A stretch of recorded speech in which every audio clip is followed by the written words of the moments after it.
双十台顶闹热起鼓，今年有邀请台湾各地头的赛丁，各组表演拢真精彩，呈现台湾族群代表性的六赛技艺。学者林木贤表示，赛丁定定是结合武术，嘛是呈现英国守护家乡的精神。演变高大，除了艺术性，嘛有族群和平做阵、安定四方意义。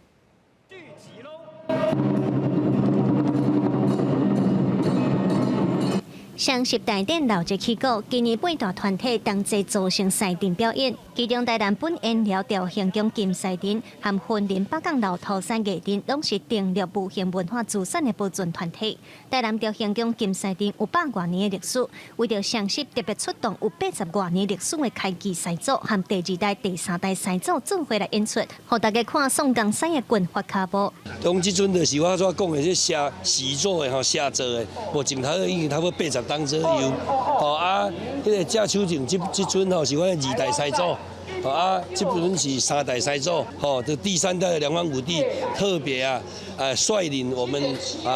赛组今天一起来参与这个盛会。另外，也有传承1架子的北港老土赛的白鹤赛阵，艺阵所举的就是传统的台湾赛，表演的时会有白鹤引导赛是目前云林保留上完整的赛阵。艺术黄浩明嘛，因为传承白鹤赛的制作技术，和云林县定着做文化资产技术保存者。伊的角色是咱是来带咱的赛鬼甲咱的赛头进入一个表演的迄种演出的迄个道路，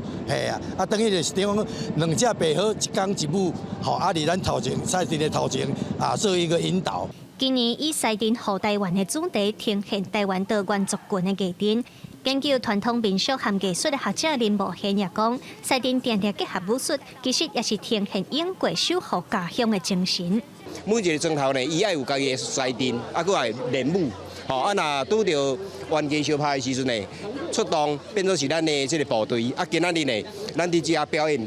变做一款艺术，就是要来